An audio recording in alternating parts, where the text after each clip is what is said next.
সিরাত শুধুমাত্র একটা গল্প নয়, সিরাত মানে একটা গল্প না, একটা হিস্ট্রি না, সিরাত মানে একটা সুন্নাহ, সিরাত মানে একটা আদর্শ। সিরাত নবী সাল্লাল্লাহু আলাইহি ওয়াসাল্লাম পবিত্র জীবনী, যা আমাদেরকে দেখিয়ে দিবে, প্র্যাকটিক্যালি দেখাবে, তাত্ত্বিকভাবে না, প্র্যাকটিক্যালি দেখাবে, তাত্ত্বিকভাবে না, যে কিভাবে আল্লাহর জমিনে দিন কায়েম করতে হয়। সিরাত আমাদেরকে দেখাবে কিভাবে আইয়ামে জাহিলিয়াতের মতো একটা সমাজকে পরিবর্তন করে ফেলা যায়। তার আগে আমরা একটু জানবো আইয়ামে জাহিলিয়াতে কি সমস্যা ছিল, কেন ওই যুগটাকে আমরা জাহিলিয়াত বলি। এক, ওই যুগে পুরো বিশ্বব্যাপী শিরক ছিল। আমরা মনে করি আরবের মধ্যেই শুধু শিরক ছিল, না, তখন ভারতবর্ষের মধ্যেও 300 কোটি দেবদেবীর পূজা হতো ওই সময়টাতে। 1450 বছর আগের কথা বলছি, তারও আগের কথা বলছি। পার্সিয়ান সভ্যতায় তখন তাদেরকে মাজুস বলা হতো, তারা অগ্নি পূজা করত। এই যে রোমান এম্পায়ার যারা, ওরাও ট্রিনিটিতে বিশ্বাস করত, 3 খোদায়। আর ইহুদি যারা, ওরাও তাদের ধর্মকে বিকৃত করেছিল, ওজায়ের আলাইহিস সালামকে তারা আল্লাহর সন্তান মনে করতো, নাউযুবিল্লাহ।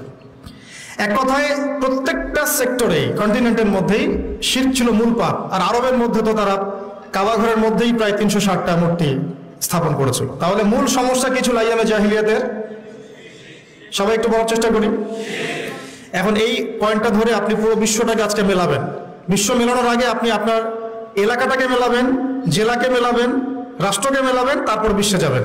দেখবেন কয়েকটা মৌলিক ক্ষেত্র, শিক্ষা, সংস্কৃতি, অর্থনীতি, রাজনীতি এবং আপনার ধর্মীয় অঙ্গন, এই 5টা মৌলিক বিভাগে আপনার এলাকায়, আপনার জেলায়, আপনার রাষ্ট্রে এবং পুরো গ্লোবালি শিরকের সয়লাভ আছে কি নাই। এটা যদি আইডেন্টিফাই আপনি করতে না পারেন, তাহলে প্রবলেম তো ধরতে পারছেন না। প্রবলেম না ধরলে সলিউশনে যাবেন কিভাবে?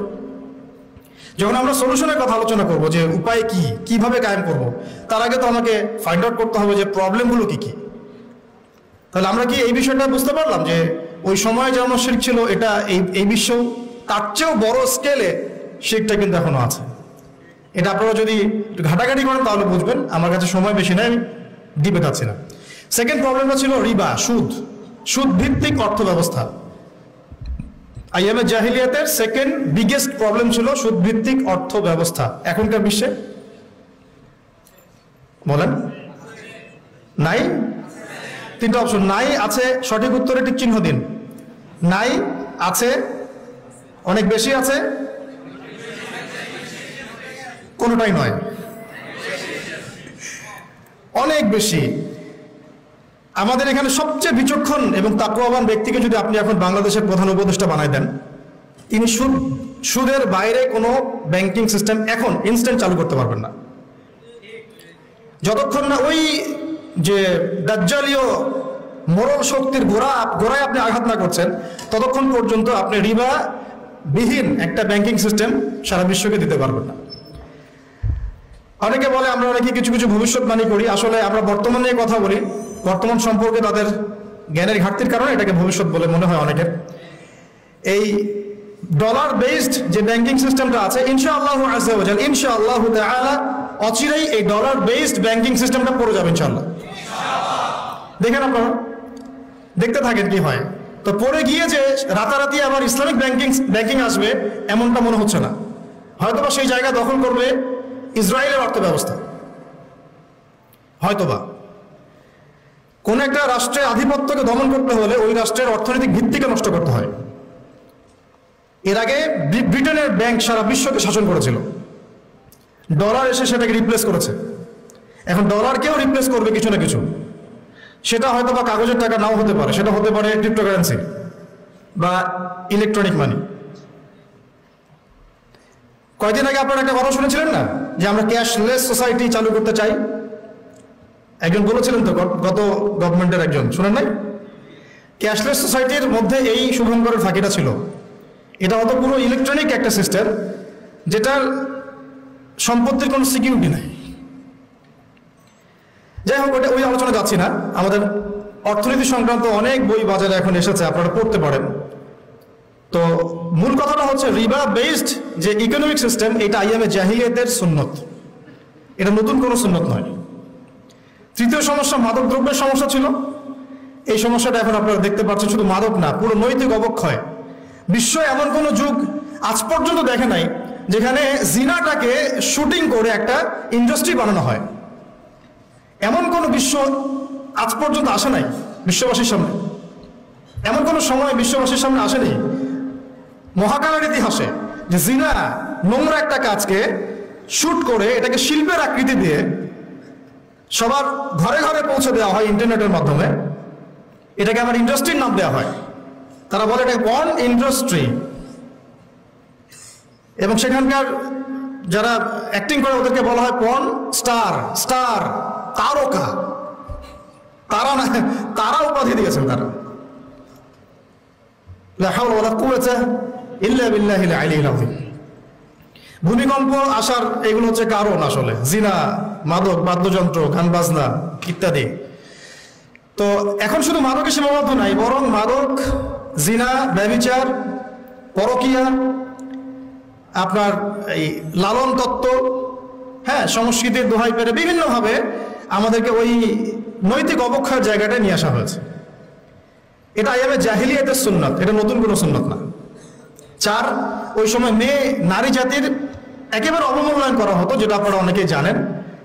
এখন কি নারী জাতির সাথে খুব বেশি সম্মান দিয়ে কথা বলা হয় তাই মনে হয় আমাদের? এখনই কি আমরা নারীকে সেই সম্মান আদৌ দিতে পেরেছি? আসলে পারি নাই। আমরা কর্পোরেট যে ওয়ার্ল্ডটা আছে আমাদের, এই ভিজুয়াল ওয়ার্ল্ডের পিছনে একটা কর্পোরেট ওয়ার্ল্ড আছে, যেটা তাদের স্বার্থ আর টাকা ছাড়া কিছুই বুঝে না। এই ওয়ার্ল্ডটা নারীকে সরাসরি পণ্য বানিয়েছে, সরাসরি পণ্য, ভোগের পণ্য। আপনি ইসলামিকভাবে যদি আপনি দুইজন নারীর মধ্যে ইনসাফ করেন, এটাকে তারা সারা ওয়ার্ল্ডের চোখে, সমাজের চোখে খারাপভাবে উপস্থাপন করবে।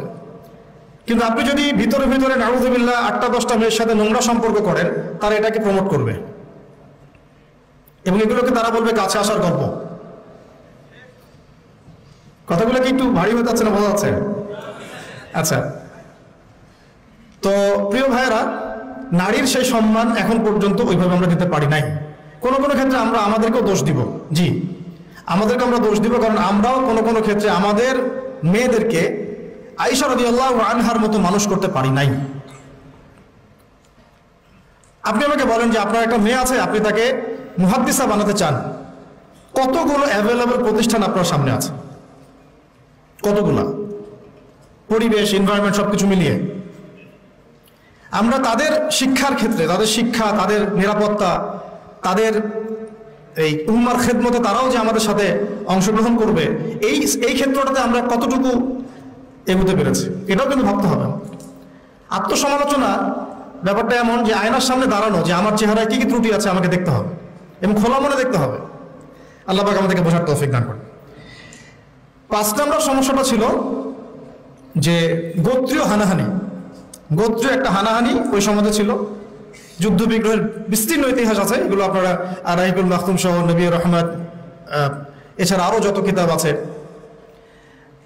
এই আমাদের জাকারিয়া মাসুদ ভাইয়ের তো কিতাব লিখেছেন একটা সিরাতের উপরে, তারপরে রহমাতুল আলামিন সহ অনেক কিতাব বাজারে পাওয়া যাচ্ছে। পড়লে বুঝবেন ওই সময়টায় গোত্রীয় হানাহানি প্রকট ছিল। এখন আমাদেরকে বলেন তো যে বর্তমান ওয়ার্ল্ডে এবং বৈশ্বিক প্রেক্ষাপটে হোক আর আঞ্চলিক প্রেক্ষাপটে হোক, গোত্রীয় হানাহানি আছে কি নাই? এটা বর্তমানে রাজনৈতিক রূপ নিয়েছে আর কি। এবং আমার কাছে একটা বিষয় খুব হাস্যকর লাগে। আমি অনলাইনে দেখছিলাম কয়েকজন ভাই এই জিহাদ শব্দটাকে খুব ক্রিটিসাইজ করছেন এবং শব্দটাকে ঘুরিয়ে ফিরিয়ে পশ্চিমাদের ভাষায় এটাকে জঙ্গিবাদ, সন্ত্রাসীবাদ এইসব শব্দ ইউজ করতেছেন আর কি। তো আপনাদেরকে দেখলে আমার আসলে মায়া লাগে, কাশ আল্লাহ পাক আপনাদেরকে একটু বুঝ দিত দিনের। গণতান্ত্রিকভাবে যখন আপনি রাস্তায় নামেন, মিছিল করেন, মিটিং করেন, লাঠিসোঁটা নিয়ে মারামারি করেন, মুসলিম কনফ্লিক্ট করেন, মুসলিমের হাতে মুসলিম মারা যাচ্ছে, তখন আপনি গণতান্ত্রিক শব্দ এটাকে জায়েজ করে নেন। অথচ কুফফারদের সাথে যখন মুসলিম মুজাহিদরা সরাসরি ব্যাটল ফিল্ডে থাকে, ওদেরকে আপনি জঙ্গি বলেন। চিন্তার কি দৈনতা! গণতান্ত্রিক একটা রাষ্ট্র মনে করেন বাংলাদেশ, এখানে ধরেন একটা সরকার আছে, একটা বিরোধী দল আছে, কথার কথা এক্সাম্পল এক্স ওয়াই। তো এক্স কে ক্ষমতা থেকে সরানোর জন্য ওয়াই মাঠে নেমেছে। এক্সও মুসলিম, ওয়াইও মুসলিম, কনফ্লিক্ট হলো, মারামারি হলো, এই দলের 50 জন মারা গেল, ওই দলের 100 জন। ফর এক্সাম্পল, একটা এক্সাম্পল দিচ্ছি, এটা ডেমোক্রেটিক সিস্টেমে তাদের কাছে জায়েজ, এটা গণতন্ত্রের ভাষা। কিন্তু সারা ওয়ার্ল্ডে গ্লোবালি যখন মুসলিমরা কুফফারদের একেবারে গর্দান আঘাত করছে আল্লাহর হুকুমত কায়েম করার জন্য, ওইটাকে তারা বলছে সন্ত্রাসবাদ এবং জঙ্গিবাদ। নাউযুবিল্লাহ। আল্লাহর কসম, জঙ্গিবাদ বলে কোনো শব্দ নেই ইসলামে। এই জঙ্গি জুজুর ভয় দেখানো বন্ধ করেন। জঙ্গিবাদ বলে কোনো শব্দ না কোরআনে আছে না হাদিসে আছে। এসব পশ্চিমাদের থেকে ধার করা তন্ত্রমন্ত্র বন্ধ করেন। হ্যাঁ, এটা হতে পারে যে কিছু মানুষ ইসলামকে নিয়ে বাড়াবাড়ি করতে পারে, সেটা অন্য ইস্যু। প্রত্যেকটা ধর্মেই দেখা যায় কিছু কিছু ব্যক্তি থাকতে পারে যারা ওই ধর্মকে বিতর্কিত করার ব্যাপারে কাজ করে, অথবা এরাও অথবা পেইড এজেন্ট হতে পারে, আল্লাহ ভালো জানে। ষড়যন্ত্র তো শেষ নাই। কিন্তু একজন মুসলিমের কোনো একটা নির্দিষ্ট অন্যায়কে আপনি যদি পুরো উম্মার ক্ষেত্রে আপনি লাগিয়ে দেন, এটা তো হলো না। আর যেটা একটা স্বতঃসিদ্ধ বিধান কোরআন এবং হাদিসের, যেটা ছাড়া দিন প্রতিষ্ঠা হবে না, শুধুমাত্র দাওয়াত দিয়ে হয় না, দাওয়াতের সাথে এটা লাগে, এটাকে যারা অস্বীকার করছেন এবং পশ্চিমা তন্ত্রমন্ত্র শব্দ ইউজ করছেন, তাদের জন্য আফসোস করা ছাড়া আমাদের কিছু করার নেই। কিন্তু আমরা ভয় করি যে আসলে আমাদের গায়ে আঘাতটা ওই ইহুদিরা, খ্রিস্টানরা, নাস্তিক মুরতাদরা যতটা না করে, আমাদের এই মডার্ন ভাইরা আমাদেরকে এত বেশি আঘাত করে। আমরা আপনাদেরকে বলবো যে আপনারা সালাফদের বইগুলো একটু পড়েন। সালাফদের সাথে তো আমরা দেখা হবে কি আমাদের মাঠে, তখন কি মুখ নিয়ে আপনারা দাঁড়াবেন এইটা চিন্তা করেন। আমাদের কিন্তু সবার সাথে দেখা হবে কি আমাদের মাঠে ইনশাআল্লাহ, তাই না? দেখা তো হবে, তখন কি মুখটা নিয়ে তাদের সামনে দাঁড়াবেন এটা চিন্তা করেন। আল্লাহ পাক আমাদেরকে কথাগুলো বোঝার তৌফিক দান করুন। তো প্রিয় ভাইরা, আমি ওইদিকে আর যাচ্ছি না ডিপে। এখন মূল কথা হচ্ছে এই প্রবলেমগুলো নিমজ্জিত সমাজটাকে আমরা জাহিলিয়াত বলি, ঠিক আছে? তো আমাকে এখন বলেন যে এই জাহিলিয়াতের এই সমাজটা 23 বছরের ব্যবধানে দূর হয়েছে কি হয় না? আলোকিত হয়েছে কি হয় নাই? পুরোপুরি জাহিলিয়াতগুলোকে সরিয়ে একটা নতুন আলোকিত সমাজ নবী সাল্লাল্লাহু আলাইহি ওয়াসাল্লাম প্রতিষ্ঠা করেছেন না করেন নাই? এটা কি তাত্ত্বিক ছিল না প্র্যাকটিক্যাল ছিল? এখন আমাদের সামনে তাহলে প্রশ্ন আসলো কিভাবে? এই তো কিভাবে করলেন? প্রথমত একজন নবী দরকার ছিল, আল্লাহ পাক মনোনীত একজন বান্দা দরকার ছিল। এখন কি সেই নবী আছেন? নবীর জায়গায় তাহলে কারা কাজ করবেন? নবীদের উত্তরসূরি কারা? ওলামায়ে কেরাম, মাশাআল্লাহ। এখন ওলামায়ে কেরামদের মধ্যে যারা কাজ করছেন এইসব বিষয় নিয়ে, তাদের সাথে আপনাদের সবার সম্পর্ক আছে কিনা এটা খেয়াল রাখবেন। ওলামায়ে কেরামদের সাথে আপনাদের সম্পর্ক আছে কিনা, তাদের পর্যন্ত আপনারা রিচ করেন কিনা। নবী নাই, কোনো নবী আসবেন না, তাহলে পুরো দায়িত্বটা কাদের উপর বর্তায়? উম্মার উপরে, স্পেশালি ওলামায়ে কেরামদের উপরে। এই তো কথা। এখন আমরা যদি ওলামায়ে কেরাম হতে পারি তো আলহামদুলিল্লাহ, তখন আপনি সেই দায়িত্ব নেবেন, আপনি সেই দায়িত্বের একটা অংশ বহন করবেন। যদি আপনি ওলামায়ে কেরাম হতে না পারেন, অ্যাটলিস্ট আপনি তালেবে ইলম তো হবেন। বিশ্বাস করেন, আমি যদি এখন একজন করে আমরা কোরআন তেলাওয়াতটুকু ধরা শুরু করি, আমি আমার অভিজ্ঞতার আলোকে বলছি যে বেশিরভাগ উপস্থিত যারা আছেন তারা কোরআন তেলাওয়াত বিশুদ্ধ করে পড়তে পারবে না। তালেবে ইলমের শুধু একটা প্রাথমিক লেভেল বললাম, মক্তবের লেভেল, যে how to recite the glorious Quran মানে অথেন্টিকলি, এতটুকুই তারা পারবে না। কিন্তু সে দিন কায়েমের স্বপ্ন দেখছে, দিন নিয়ে কাজ করার ফিকির করছে। কোনো ক্ষেত্রে সে দায়ীও হয়ে আছে, কিন্তু তার বেস ঠিক নাই। তাহলে প্রিয় ভাই, ফ্যান্টাসি না। প্রথমে হচ্ছে আমাদের ওলামায়ে কেরামদের সাথে সম্পর্ক এবং তালেবে ইলম হয়ে যাওয়া। সবাই আজকে থেকে নিয়াত করি, সবাই তালেবে ইলম হয়ে যাবো ইনশাআল্লাহ। তালেবে ইলম মানে কি? জ্ঞানের ছাত্র। আজকে বাইতুল মুকাররমে যিনি খুতবা দিচ্ছেন, আমাদের শ্রদ্ধেয় ওস্তাদ, তিনিও নিজেকে বলেন যে আমি একজন জ্ঞানের ছাত্র। বই হারিয়ে গেলে, কোন একটা বই হারিয়ে গেলে 2 রাকাত নামাজ পড়ে কান্নাকাটি করে আল্লাহ পাকের কাছে বলেন যে আল্লাহ, আমার বইটা হারাই গেছে। বাচ্চাদের মতো কান্নাকাটি করেন, তালেবে ইলম। তো আমরা কি সেই তালেবে ইলম হতে পারছি? ভাই, আমি আঘাত করবো একটু আপনাদেরকে। আমরা কোরআন তেলাওয়াত করতে শিখছি না, অ্যারাবিক গ্রামার শিখছি না। অ্যারাবিক গ্রামার, অ্যারাবিক ভাষা না জানলে কোরআন শেখা যাবে না, বোঝা যায় না, একদমই যাবে না। আমরা হাদিস পড়া শিখছি না, আমরা উসুল শিখছি না, আকীদা শিখছি না, ফিকহের বই পড়ছি না। সবচেয়ে বড় কথা, ওলামায়ে কেরামদের আধ্যাত্মিক সোহবতে আমরা যাচ্ছি না। একটা বিচ্ছিন্ন জনগোষ্ঠী হয়ে কিন্তু দিন কায়েম করা যাবে না, ঠিক আছে? আমাদের কাছে মাঝে মাঝে একটু মানে ইসলামের বাইরে একটু স্মার্ট গন্ধটা বেশি ভালো লাগে আর কি। মনে হয় যে তারা একটু ব্যাকডেটেড, আমরা একটু স্মার্ট। জি না, বরং আমরাই ব্যাকডেটেড, তারাই স্মার্ট। যার কাছে কোরআন এবং সুন্নাহর গভীর জ্ঞান আছে না, তারাই স্মার্ট, আমরা কিন্তু ব্যাকডেটেড। তারা দস্তরখানায় খাওয়াকে চরম রকম গুরুত্ব দেন, আমার কাছে হয়তো এটা তেমন কোনো বিষয় না। তারা টুপি মাথায় দেওয়াটাকে অনেক গুরুত্ব দেন, আমার কাছে মনে হচ্ছে না দিলেও চলে। এই যে আস্তে আস্তে লিবারেল হতে থাকা, এক পর্যায়ে দেখা যায় মসুল থেকে সরে গেছে। আমার কাছে মনে হয় যে দাড়ি না রাখলেও কোনো সমস্যা নেই, কিন্তু তারা দাড়ি না রাখলে তার চেহারার দিকে তাকাচ্ছেন না। তাদের দার্সে বসে আমরা কোনো বেয়াদবিমূলক একটা আচরণও করতে পারি না, কিন্তু দেখা যায় ওয়াজ মাহফিল বিভিন্ন জায়গায় মানে একটা আলোচনার কোনো পরিবেশই থাকে না।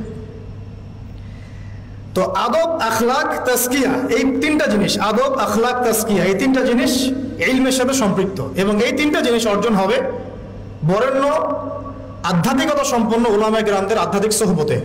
আল্লাহ পাক আমাদেরকে বোঝার তৌফিক দান করুন। নবী সাল্লাল্লাহু আলাইহি ওয়াসাল্লাম নবী হওয়ার পরে এইভাবে দাওয়াতের কাজ শুরু করলেন ওহীর আলোকে। কিসের আলোকে? ওহীটা কি? কোরআন এবং সুন্নাহ, যেটা আল্লাহ পাকের পক্ষ থেকে নাজিল হয়েছে। এখন আপনি আমি দিন প্রতিষ্ঠা করতে চাচ্ছি নবীর সুন্নতে, নবীর তরিকায়, তাহলে আমাদেরকে ওহীর সাথে সম্পর্ক থাকতে হবে না? কোরআন এবং সুন্নাহর সাথে আমাদের সম্পর্ক না হলে এই আলোচনাগুলো বৃথা। নিয়াত করি যে কোরআন এবং সুন্নাহর সাথে আমরা সম্পর্ক করবো ইনশাআল্লাহ এবং শিখবো ইনশাআল্লাহ। আমরা হামাগুড়ি দিচ্ছি এখন ভাই, যে লেভেলে আমরা যেতে যাচ্ছি ওই লেভেলে যাওয়ার জন্য আমরা কেবল হামাগুড়ি দিচ্ছি, আমরা দাঁড়িয়ে হাঁটাও শিখিনি এখনো। ওটা প্রবলেমগুলো বলে বলে আপনাদের কনফিডেন্স আমি কমাতে চাচ্ছি না, কিন্তু আমরা কেবল হামাগুড়ি দিচ্ছি, হাতড়ে ফিরছি, অন্ধকারে পথ হাতড়ে ফিরছি। এই বেসিক জিনিসগুলো তাড়াতাড়ি ঠিক করে ফেলেন। এটা 30 বছর আগেই আমাদের এমন একটা জেনারেশন দরকার ছিল যারা এই বেসিক বেসগুলো অনেক স্ট্রং, তারা বড় করে চিন্তা করছে যে আল্লাহর জমিনে দিন কায়েম কেমনে করবো। তো এখন আমাদেরকে আবার ওই পিছন থেকে কথা বলতে হচ্ছে। আল্লাহ পাক আমাদের সবাইকে যেন দিনের গভীর জ্ঞান অর্জনের তৌফিক দান করেন। ইলম ছাড়া আমরা দিনের খেদমত করতে পারবো না। প্রত্যেকটা কাজের আগে ইলম লাগবে। প্রত্যেকটা দলিল আছে, কোরআন হাদিস থেকে কোটেশন দেওয়া যায়, সময় নাই, আমি এগুলো বলতে জাস্ট সামারি করে যাচ্ছি। এবং সেই ওহীর জ্ঞানটা নবী সাল্লাল্লাহু আলাইহি ওয়াসাল্লাম নিজে সবার আগে নিজে আমল করে দেখিয়েছেন। পয়েন্ট নোট আউট করেন, ওহীর জ্ঞানটা নবী সাল্লাল্লাহু আলাইহি ওয়াসাল্লাম সবার আগে নিজে আমল করে দেখিয়েছেন। আমরা কিছু জানলে মানুষকে আগে জানাতে চাই, নিজে আমল কম করি, আমল বাড়াতে হবে। এবং তিনি মানুষ তৈরি করেছেন, পয়েন্ট নোট করেন, তিনি মানুষ তৈরি করেছেন, সাহাবীদেরকে তৈরি করেছেন তার আধ্যাত্মিক সোহবতে। সাহাবীরা তার কাছে গিয়ে পড়ে থাকতেন, তিনি শেখাতেন, তাদেরকে পরিশুদ্ধ করতেন এবং সাহাবীদের মধ্যে ঐক্য বজায় রাখতেন। তিনি সাহাবীদের প্রতি অনেক নরম ছিলেন। আমরা অনেক হার্শ, আমাদের মধ্যে হিংসা, বিদ্বেষ, গীবত, তমত, পরশ্রী কাতরতা দিয়ে ভর্তি। মানুষ আমাদের কাছে আসলে দূরে সরে যায়। নবী সাল্লাল্লাহু আলাইহি ওয়াসাল্লামের কাছ থেকে মানুষ দূরে সরে গেলে ছুটে চলে আসতো, আবার কখন তাকে দেখব। তিনি ছিলেন মানুষের প্রতি নরম, সাহাবীদের প্রতি নরম, কোমল। সাহাবীদের মধ্যে কোনো ডিভাইডেশন কখনো হতে দেন নাই। আর আমাদের পুরো উম্মাহ বিচ্ছিন্ন। এমনকি এগুলো বললে তো মানুষ নিতেই পারবে না। ওই ভিতরে যাওয়ার পরে আমরা চিনতে পেরেছিলাম যে কারা আমাদের আসলে বন্ধু, কারা আসলে আমাদের শত্রু। অবাক হলাম যে অনেক দাড়ি টুপিওয়ালা মানুষ যাদেরকে আমরা বন্ধু মনে করতাম, তারাই পিছন থেকে আমাদেরকে ছুরি মারছে। তো এই জন্যে আমাদের চেঞ্জ করতে হবে এই সংস্কৃতি। সবাই ভাই ভাই হয়ে যায়, আল্লাহ পাক তৌফিক দান করেন। সবাই নবীর সাহাবীদের মতো হয়ে যায়, আল্লাহ তৌফিক দান করেন। রুহামা বাইনাহুম হয়ে যায়, সমালোচনা করার দরকার নাই, সবার মধ্যে ভুল আছে। আবু দাওয়ান ভাই যদি 100টা থাকে, আপনারও হয়তো 90টা আছে। আপনার 90টা থাকলে ভাইয়েরও হয়তো 80টা আছে। বের করতে থাকলে কেউ বাদ যাবে না। এইভাবে চিন্তা করতে থাকলে আমরা এখন বাংলাদেশে এই অবস্থায় যে ক্রিটিক্যাল একটা সিচুয়েশন চলছে, আমরা কিন্তু একদম বিচ্ছিন্ন হয়ে যাব জাতি থেকে। আপাতত আমাদের হৃদ্যতার ব্যাপারটা খুব ফোকাস জোর দেওয়া উচিত। আমরা আকীদা, আমল, মানহাজের ব্যাপারে কোনো ছাড় দিব না, কিন্তু হৃদ্যতার ব্যাপারে যেন আমরা উদার হই, এটা খুব জরুরি। আমরা নিজেদের মধ্যে এই ডিভাইডেশনগুলোকে কমানোর চেষ্টা করি। ভাই মাফ করে দিই, ছেড়ে দিই মন থেকে। ঠিক আছে, এক ভাই না হয় নেগেটিভ কিছু বলছে, বাদ দেন, ছেড়ে দেন, রিপ্লাই দেওয়ার দরকার নেই। একসময় তার বুঝ আসলে সে নিজেই লজ্জিত হবে। তার বুঝ যখন আসবে সে নিজেই লজ্জিত হবে। তো আমাদের দরকার একটা প্ল্যাটফর্ম। নবী সাল্লাল্লাহু আলাইহি ওয়াসাল্লাম আমাদেরকে সুন্নাহ দিয়ে গেছেন, তিনি নিজে সামনে থেকে লিড দিয়েছেন। এই দেখেন, এখানে একটা ব্যাপার, উম্মার জন্য কিছু করতে চাইলে সামনে আসতে হবে ভাই, লুকায় থাকা যাবে না। উম্মার জন্য কিছু করতে চাইলে আপনাকে সামনে আসতে হবে, আমাকে সামন থেকে লিড করতে হবে, উম্মাকে কথা বলতে হবে। কোন সাহাবী এগুলো থেকে বিচ্ছিন্ন হয়ে থাকেন নাই, সবাই সামন থেকে ইসলামের দাওয়াতের কাজটা করেছেন। কখনো কৌশল চেঞ্জ করেছেন, সেটা হতে পারে অন্য বিষয়। কখনো হিজরত করেছেন, কখনো সবর করেছেন, কখনো মার খেয়েছেন, বেশিরভাগ সাহাবী সামন থেকে উম্মাহকে নেতৃত্ব দিয়েছেন, প্রয়োজনে মার খেয়েছেন। কাবা ঘরের মধ্যে আবু জেহেলদের মজলিসে গিয়ে আব্দুল্লাহ বিন মাসউদ রাদিয়াল্লাহু আনহু আর রহমান সূরা তেলাওয়াত করে শুনিয়েছেন। বেলাল, সুমাইয়া রাদিয়াল্লাহু আনহুম আজমাইন তাদের নির্যাতনের ঘটনা আপনারা জানেন। তারা পালিয়ে যান নাই সমাজ থেকে, তারা ওই সমাজের থেকেই কাজ করার চেষ্টা করেছেন। তা আমাদেরকে পালিয়ে যাওয়া যাবে না। এখানেই যেহেতু আমরা জন্ম নিয়েছি, এখানে হয়তো আমাদেরকে মুক্ত হবে, এখানেই আমাদের লড়াইটা কিন্তু এখানে। সবাই কিন্তু সব জায়গায় চলে যেতে পারবেন না, সবার সেই সুযোগ হবে না। অতএব মূল পয়েন্টগুলো তবে ফোকাস করি। ওহিভিত্তিক সমাজ গড়া, ওহির চর্চা করা, ওহিকে বুকে ধারণ করে ওই ইলমটাকে অর্জন করা, ওলামায়ে কেরামের সোহবতে থাকা এবং নিজেদের মধ্যে ঐক্য বজায় রাখা। এরপরে আসি, কয় মিনিট আছে আমার? দেখো তো কটা বাজে? 45। আচ্ছা, 1:30টায় জামাত, আমরা 1টায় শেষ করে দেবো ইনশাল্লাহ, ঠিক আছে? ওকে, ইনশাল্লাহ হয়ে যাবে 15 মিনিটে। শুনেন, এই কয়েকটা পয়েন্ট তো বুঝে আসছে। এখন আমি একটু সামারি করে দেই। প্রথম 3 বছর, প্রথম কত বছর? প্রথম 3 বছর নবী সাল্লাল্লাহু আলাইহি ওয়াসাল্লাম কিন্তু গোপনে গোপনে দাওয়াত দিয়েছেন। দেখেন, ইন্ডিভিজুয়াল দাওয়াটা অনেক জরুরি। তিনি মানুষ তৈরি করেছেন, এবং এই 3 বছরে কারা তৈরি হয়েছেন জানেন? আবু বকর রাদিয়াল্লাহু আনহু, উসমান বিন আফফান, সাদ ইবনে আবি ওয়াক্কাস, আব্দুর রহমান বিন আউফ, তারপরে আপনার বেলাল বিন রবাহ, আব্দুল্লাহ বিন মাসউদ, আয়েশা রাদিয়াল্লাহু খাদিজা রাদিয়াল্লাহু আনহা, আলী ইবনে আবি তালেব, যায়েদ ইবনে হারেসা, জাফর ইবনে আবি তালেব। মানে যে সাহাবীরা পরবর্তীতে বদর, উহুদ, খন্দক, খায়বার কাঁপিয়ে দিয়েছেন, ওই সাহাবীরা তৈরি হয়েছেন প্রথম 3 বছরে। সুবহানাল্লাহ। এই জন্য বলে যে প্রথম দিকের সাথীরাই কিন্তু প্রকৃত সাথী, তাই না বিষয়টা? পরে যখন দেখবেন যে আমাদের অবস্থা ভালো, আমাদের কিছু ভাই যদি 40-50টা আসন পেয়ে যায় সামনে আর কি, তখন দেখবেন যে অনেকেই তাদের কাছে যাওয়া শুরু করবে, তাই না বিষয়টা? এবং তারা মনে করবে যে আমরা তো দিন কায়েম করে ফেলছি।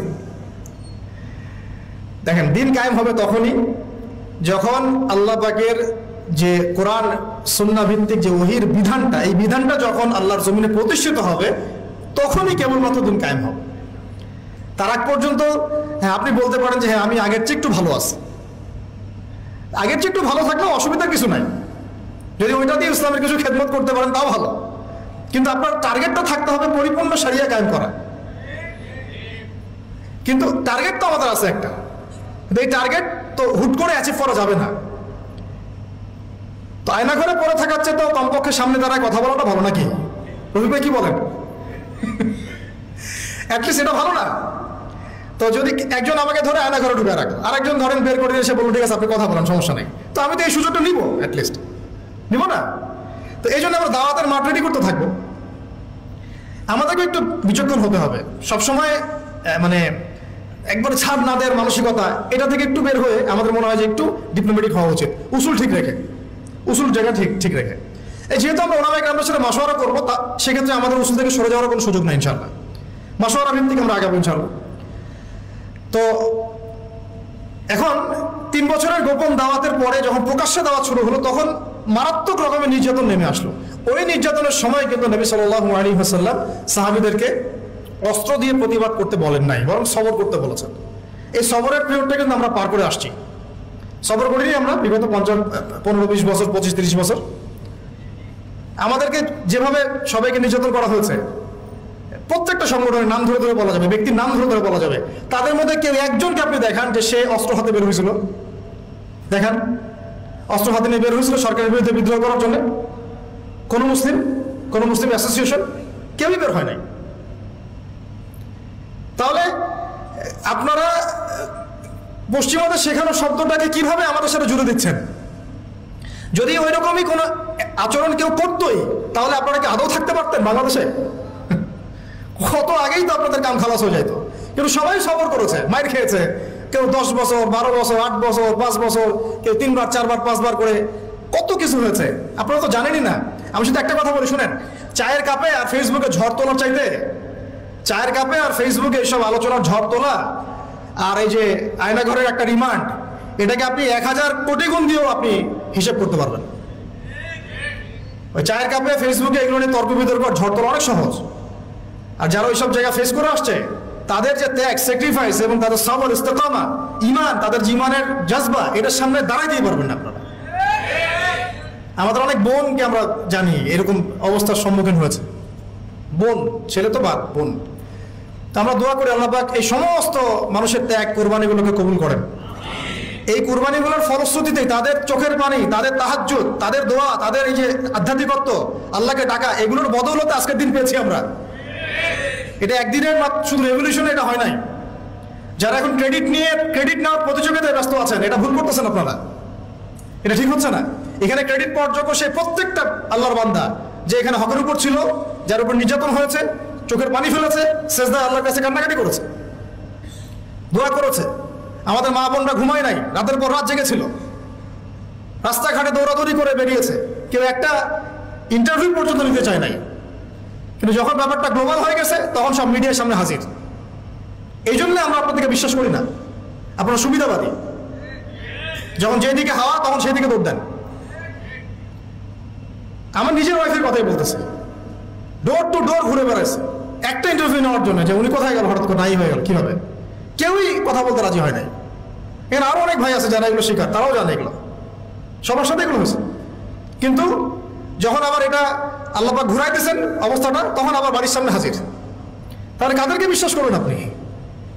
এই জন্য বলি যে যাদের উসুল, আকীদা, মানহাজে যারা স্ট্রং না, তাদেরকে বিশ্বাস করার আগে 10 বার 20 বার চিন্তা করতে হবে। দেখেন, নবী সাল্লাল্লাহু আলাইহি ওয়াসাল্লাম ইহুদিদের সাথে চুক্তি করেছিলেন না? তারপরে রোমানদেরকে চিঠি পাঠিয়েছেন না? মুশরিকদের সাথেও সন্ধি হয়েছে না? সবকিছু হয়েছে, সন্ধি হয়েছে, পররাষ্ট্রনীতি হয়েছে, চুক্তি হয়েছে, যুদ্ধ হয়েছে। তিনি কিন্তু উসুল এবং আদর্শের জায়গায় কারোর সাথে যাররা পরিমাণ ছাড় দেন নাই। ছাড় দিয়েছেন? তাই আমরা যেন এই সুন্নতটাকে ধরে রাখার চেষ্টা করি, আল্লাহ তৌফিক দান করেন। এখন সংক্ষিপ্ত করে শেষ করে দিচ্ছি। এই যে দাওয়াতটা প্রকাশ্য রূপ লাভ করলো, তখন সবরটা ছিল বেশি ইম্পর্টেন্ট। এবং সবর করতে করতে করতে সাহাবীরা কি বলেছিলেন জানেন? ইয়া রাসূলুল্লাহ সাল্লাল্লাহু আলাইহি ওয়াসাল্লাম, আপনি একটু বদদোয়া করেন না এদের জন্য, আমরা তো পারছি না। নবীজি বলেছেন যে তোমরা জেনে রাখো, এই দিন একদম মাশরিক থেকে মাগরিব পর্যন্ত পৌঁছে যাবে, একটা কাঁচা গাঁও, একটা কাঁচা বাড়ি, একটা পাকা বাড়ি বাদ থাকবে না যেখানে আল্লাহ পাক কালিমাকে প্রবেশ করাবেন না ইনশাআল্লাহ। ওয়ালাকিন্নাকুম তাস্তাজিলুন, কিন্তু তোমরা খুব তাড়াহুড়া করছো। ঠিক আছে, তোমরা এখন আবিসিনিয়ায় চলে যাও। যদি দেখা যায় কখনো এমন একটা পরিবেশ যে আপনার এলাকায় দিন পালনের কোনো পরিবেশই নাই, তখন আবিসিনিয়ার সুন্নত আছে আমাদের সামনে, সেখানে হিজরতের সুন্নত আছে। তারপরে নবী সাল্লাল্লাহু আলাইহি ওয়াসাল্লামকে 3 বছর সাহাবীদেরকে সহ বয়কট করা হয়েছে শিয়ারে আবু তলেবে, গাছের ছালপাতা খেয়ে দেখেছেন, তবুও আরশের সাথে আপোষ করেন নাই। সাহাবীদেরকে চোখের সামনে তিনি শহীদ হতে দেখেছেন মক্কায়, তারপরেও তিনি আদর্শের সাথে আপোষ করেন নাই, কিন্তু তাদেরকে তিনি অস্ত্র দিয়ে আঘাত করেন নাই। কিন্তু এরপর যখন আল্লাহ রাব্বুল আলামিন তায়েফের পরে যখন তায়েফবাসী কবুল করলো না, মিরাজ হয়ে গেল, এরপরে নবী যখন সাল্লাল্লাহু আলাইহি ওয়াসাল্লাম মদিনার সেই যে যুবকদেরকে দাওয়াত দিলেন, আমরা যুবক ভাইরা ভালো করে শুনেন, এই যুবকদের হাতে ইসলাম পরিবর্তন হয়েছে। মানে পরিবর্তন বলে বোঝাচ্ছি, টেবিলটা উল্টে গেছে আর কি, যুবকদের হাতে। এই 6 জন যুবক যাদের নেতৃত্ব দিচ্ছেন সাআদ বিন যুরারা রাদিয়াল্লাহু আনহু, তারা এসে ইসলাম কবুল করলেন ইয়াসরিব থেকে। তারপরে পরের বছর 12 জন, তারপরের বছর এই যে 75 জন, এই যে একটা বিশাল দাওয়াতের ক্ষেত্র তৈরি হলো মদিনায়। একজন দায়ীর মেহনত ছিল এখানে, তার নাম মুসআব বিন উমাইর রাদিয়াল্লাহু আনহু, মনে আছে না আপনাদের? এই যে মাঠটা তৈরি হলো, যে মাঠ তৈরি করা, তারপরে নবী করিম সাল্লাল্লাহু আলাইহি ওয়াসাল্লামকে তারা বললেন যে আপনি আপনার সাহাবীদেরকে নিয়ে চলে আসেন আমাদের এখানে। আল্লাহ পাকও সেটা ইরাদা করলেন, নবী সাল্লাল্লাহু আলাইহি ওয়াসাল্লাম সাহাবীদেরকে নিয়ে চলে গেলেন। এই মদিনা হলো প্রথম ইসলামিক স্টেট। প্রথম ইসলামিক স্টেট কিন্তু মক্কা নয়, বরং মদিনা। সেখানে নবী সাল্লাল্লাহু আলাইহি ওয়াসাল্লাম গিয়ে তিনি শুধু এখন নবী নন, বরং তিনি এখন রাষ্ট্রপ্রধানও বটে। আমরা কি এই পর্যায় পর্যন্ত যেতে পেরেছি কিনা বলেন? আমরা কি এখন পর্যন্ত কোনো মদিনা রাষ্ট্র কায়েম করতে পেরেছি কিনা? আমাদের এই দেশটাতেও হোক অথবা অন্য কোনো রাষ্ট্রের দাওয়াতের মাধ্যমে হোক, পেরেছি? তার মানে আমরা এখন এই জায়গা পর্যন্ত যেতে পারি নাই। তাহলে মক্কা বিজয় সব আপনি দেখছেন কিভাবে, আর গণক্ষমা কিভাবে করছেন। আমরা তো মদিনা রাষ্ট্র পাইনি এখনো। আমরা কি মদিনা রাষ্ট্র কায়েম করতে পেরেছি? বা অন্য কোনো রাষ্ট্রের দাওয়াতের কাজের মধ্য দিয়ে ওইখানে মাঠ তৈরি করতে পেরেছি যে আমরা হিজরত করে চলে যাবো, ওখানে রাষ্ট্র কায়েম হবে? কোনোটাই তো হয় নাই। তাহলে আমরা এই পর্যায়ে পর্যন্ত এখনো যেতে পারি নাই, অথচ আমরা মক্কা বিজয়ের ভাইব নিয়ে ঘুরে বেড়াচ্ছি। কি একটা অবস্থা! আল্লাহ পাক আমাদেরকে বোঝার তৌফিক দান। আমি জন্য বলি যে কোরআন এবং সুন্নাহকে বুঝতে হলেও সিরাত লাগবে আপনার। সিরাত ছাড়া কোরআন সুন্নাহকে বোঝা যায় না। সুবহানাল্লাহ। আর আমার বিশ্বাস যে সিরাতের উপর যারা বেশি চর্চা করবে, পড়বে, ইনশাআল্লাহ আল্লাহ চাইলে তারা নবীকে স্বপ্ন দেখতে পারে। মানে আমার মন বলে এটা। এটা কোনো দলিল ভিত্তিক কথা বললাম না, অনেক ওলামা এখানে বলেছেন আমাদেরকে। আমি জিজ্ঞাসা করেছিলাম যে ওস্তাদ, আমাদের নবী সাল্লাল্লাহু আলাইহি ওয়াসাল্লামের স্বপ্ন দেখার কোনো খাস আমল আছে নাকি? তো কেউ তেমন কোনো খাস আমল বলতে পারে না। একজন ওস্তাদ খালি বললেন যে রাত্রে ঘুমানোর সময় অ্যাটলিস্ট 10 পৃষ্ঠা সিরাত পড়ে ঘুমাও, দেখি কি হয়। তার মানে উনি হয়তো দেখেছেন, উনি বলেন না। সিরাত ছাড়া ভাই আমরা দিন প্রতিষ্ঠার প্যাটার্নগুলো বুঝবো না। প্রত্যেকটা কাজে একটা প্যাটার্ন থাকে, একটা পদ্ধতি থাকে, অজু করার একটা সিস্টেম আছে, নামাজের একটা নিয়ম আছে, দিন প্রতিষ্ঠারও নিয়ম আছে। এখন দেখেন দাওয়াতের মধ্য দিয়ে মদিনা রাষ্ট্র কায়েম হয়ে গেল। ওখানে কিন্তু নবীজি এখন শুধুমাত্র নবী নন, তিনি নবীও বটে, রাষ্ট্রপ্রধানও বটে, তাদের আমিরও বটে। তাহলে এখানে আমির হলো নবী, রাষ্ট্রপ্রধান এবং আমির, ইমারা হয়ে গেল ইমারা, এবং জামা হলো একটা জামা। বুঝতে পারছি কি? জামাত ইসলাম না রে ভাই, এটা আবার জামা মানে একটা কি বলবো ভাই, হ্যাঁ ঐক্যবদ্ধ একটা প্ল্যাটফর্ম। এবং দেখেন একজন আমির কিন্তু আবার আলাদা আলাদা না, একজন আমির এই একটা জামা, এবং সবাই হচ্ছে মামুর মানে যারা আমিরকে ফলো করে। এখানে আছে সাম ওয়া তাআ, মানে নবী যা বলবেন তারা শুনবেন এবং আনুগত্য করবেন। এইরকম একটা সিস্টেম কিন্তু আমরা এখন আমাদের দেশে করতে পারি নাই। সবাই আলাদা আলাদাভাবে কাজ করতেছি, ঠিক আছে, কাজ হতে থাক, কিন্তু সমন্বয় জরুরি। সমন্বয় না হলে বৃহত্তর ঐক্য হবে না। আর বৃহত্তর ঐক্যের জায়গাটাতে আমাদেরকে একটু ছাড় দিতে হবে, একটু হলেও ছাড় দিতে হবে। কারণ এখন তো আর সাহাবীদের যুগ না রে ভাই। সাহাবীরা যেভাবে সব শক্তভাবে পালন করতেন, আমল করতেন, এরকম মানুষ এখন নাই তো। আর আপনি যদি ওই যে হামিম যদি আমাকে বলে যে ভাই আপনার মধ্যে সাহাবীদের সব খাসলত পাওয়া যাচ্ছে না, যাবে না, এটাই তো স্বাভাবিক। কারণ আমরা তো সাহাবীদের যুগ থেকে 1400 বছর পরের মানুষ। এই হাদিসটা আপনারা জানেন কিনা, মাঝখানে অনেক লম্বা হয়ে যাচ্ছে কিনা, এই ফয়জুল কালাম বইয়ের মধ্যে আছে।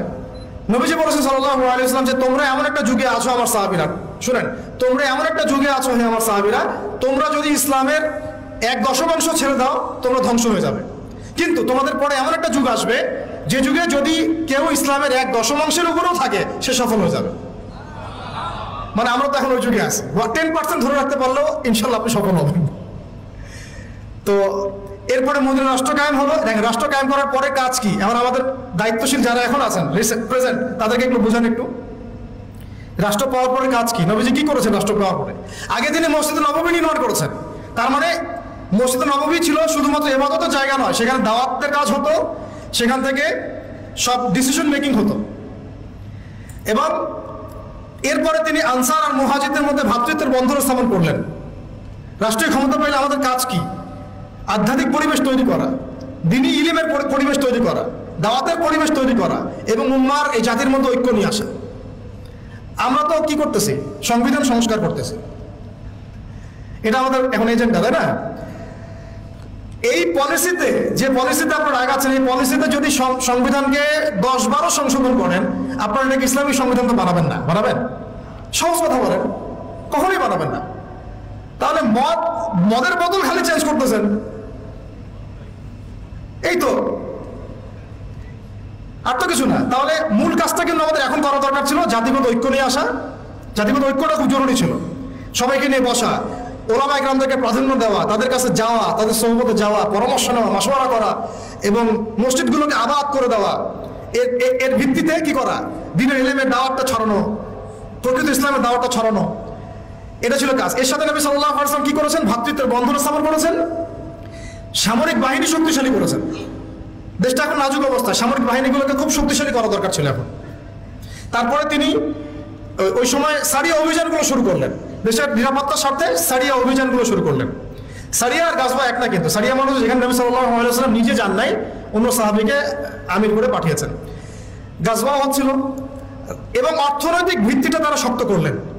মদিনা রাষ্ট্র পাওয়ার পর তারা কি করলেন দেখেন, আধ্যাত্মিক বিষয়টার দিকে খেয়াল করলেন, মসজিদ নির্মাণ করলেন, ভ্রাতৃত্বের বন্ধন স্থাপন করলেন, অর্থনৈতিক ভিত্তি শক্ত করলেন, সারিয়া অভিযানগুলো চালানো শুরু করলেন, পররাষ্ট্রনীতি অ্যাপ্লাই করলেন, এবং ওই দেশের অভ্যন্তরে যে অমুসলিমরা ছিল, যেমন ইহুদি বা অন্য যারা, তাদের সাথে একটা কিন্তু চুক্তি হলো, সনদ হলো। তো আমাদের এই কাজগুলো কিন্তু সব পারফেক্টলি হয় নাই, হচ্ছে না। এরপরে আস্তে আস্তে আবু সুফিয়ানের কাফেলাকে আক্রমণ করাকে কেন্দ্র করে বদরের যুদ্ধ হয়ে গেল। এই যে বদরের যুদ্ধ হলো, এখান থেকে আর আমরা পিছনের দিকে ফিরে তাকাই নাই কখনো। তাহলে এখানে দেখেন, সিরাত থেকে শুধু দাওয়াতের মধ্য দিয়ে কিন্তু মক্কা বিজয় পর্যন্ত আসে নাই। বদর আমাদেরকে চোখে আঙ্গুল দিয়ে দেখাই দিচ্ছে, বদর, যে শুধুমাত্র দাওয়াতের ভিত্তিতে কিন্তু মক্কা বিজয় পর্যন্ত সিরাত আসে নাই। এই বদরের সিঁড়িগুলো পার হতে হয়েছে। বদরের পরে উহুদ, তারপরে খন্দক, তারপরে আপনার ওই যে হুদাইবিয়া, আরো কত যুদ্ধ হয়েছে মাঝখানে। হুদাইবিয়া সন্ধির আগেও হয়েছে, পরেও হয়েছে, তারপরে খাইবার, হ্যাঁ, তারপরে তাবুক, তায়েফ, হুনাইন, কতগুলো। এই সিঁড়িগুলো পার হয়ে হয়ে হয়ে শেষ পর্যন্ত গিয়ে মক্কা বিজয়টা হয়েছে। তাহলে আমরা একদম স্পষ্ট বুঝতে পারলাম শুধুমাত্র দাওয়াতের ভিত্তিতে মক্কা বিজয়টা হয় না। আল্লাহ পুরো জাজিরাতুল আরবের মধ্যে ইসলামটা শুধু দাওয়াতের ভিত্তিতে প্রতিষ্ঠা হয়নি। এর সাথে লেগেছে ইলমের চর্চা, বেশি বেশি আমল, হালাল খাওয়া, তাজকি অর্জন করা, নবীর সহবত, তারপরে হালাল ইকোনমি, হ্যাঁ, একটা রাষ্ট্রীয় ব্যবস্থা, পররাষ্ট্রনীতি, কখনো সন্ধি, কখনো কূটনৈতিক তৎপরতা, কখনো দাওয়াত, কখনো জিহাদ, সব কিছু মিলায়ে মক্কা বিজয় হয়েছে। তাহলে সিরাতের এই পুরো বিষয়টার কতটুকু অংশ আমরা আসলে বাস্তবায়ন করতে পারছি, এটা আমাদেরকে ভাবতে হবে। আপনারা সব ইন্টেলেকচুয়াল অডিয়েন্স, আপনারা এটা নিয়ে ভাববেন, ফিকির করবেন, নিজেরা পড়াশোনা করবেন, এবং আমাদের যদি কোনো ভুল হয় আমাদেরকে সংশোধন করে দিবেন ইনশাআল্লাহ। আল্লাহ পাক আমাদের সবাইকে সিরাতের সুন্নতে আল্লাহর জমিনে দিন কায়েমের তৌফিক দান করেন। আবারও দোয়া করি আল্লাহ পাক যেন সিরাতের সুন্নতে আল্লাহ পাক আমাদেরকে আল্লাহর জমিনে তার দিন কায়েম করার তৌফিক দান করেন। আল্লাহ পাক সেই রকম আমাদেরকে ইমারত দান করেন, আমি সেরকম মামুর দান করেন, সেরকম সামি'না ওয়া আতা'নার মতো আমাদের মানসিকতা দান করেন।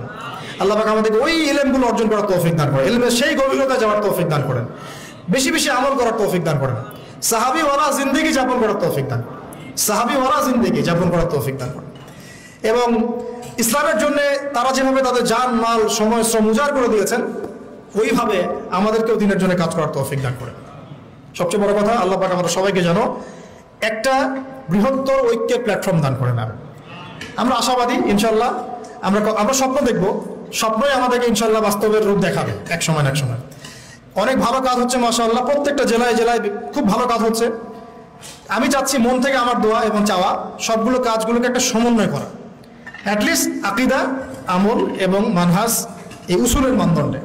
বাকি কিছু বিষয় আমাদের মধ্যে ইখতিলাফ আছে, থাকবে, আমি জানি। কোনোদিন আপনি বাংলাদেশের সবাইকে একটা জায়গায় আনতে পারবেন না, এটা ইম্পসিবল। অ্যাটলিস্ট তারপরেও একটা হৃদ্যতাপূর্ণ সম্পর্ক রাখা, দূরত্বগুলোকে কমায় নিয়ে আসা। শেষ করার আগে একদম লাস্টে 1 মিনিট আমি একটা কথা বলে শেষ করে দিব। একটা হাদিস খালি বলবো।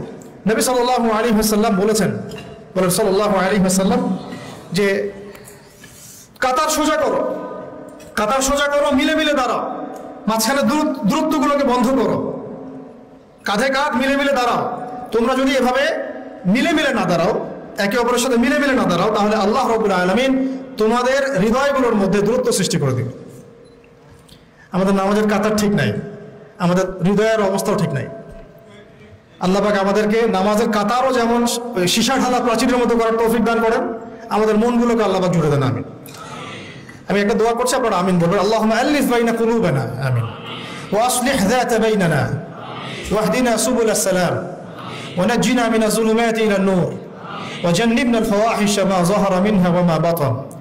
আল্লাহুম্মা বারিক লানা ফি আসমা'িনা ওয়া আবসারিনা ওয়া কুলুবিনা ওয়া আমালিনা ওয়া আজওয়াজিনা ওয়া যুররিয়াতিনা ওয়া তুব আলাইনা ইন্নাকা আনতাত তাওয়াবুর রহিম। আল্লাহুম্মা সাব্বিত আকদামানা وانصرنا على القوم الكافرين. اللهم لعن الكفرة الذين يصدون عن سبيلك ويكذبون رسلك ويقاتلون أولياءك. اللهم أنزل عليهم بأسك الذي لا ترده عن القوم المجرمين. آمين يا رب العالمين. اللهم صل وسلم على نبينا محمد وعلى آله وأصحابه أجمعين. أقول قولي هذا أستغفر الله لي ولكم ولسائر المسلمين. بارك الله لنا ولكم بالآية الحكيم. إنه تعالى جواد كريم والرؤوف الرحيم. سبحانك اللهم وبحمدك أشهد أن لا إله إلا أنت أستغفرك وأتوب إليك. السلام عليكم ورحمة الله وبركاته.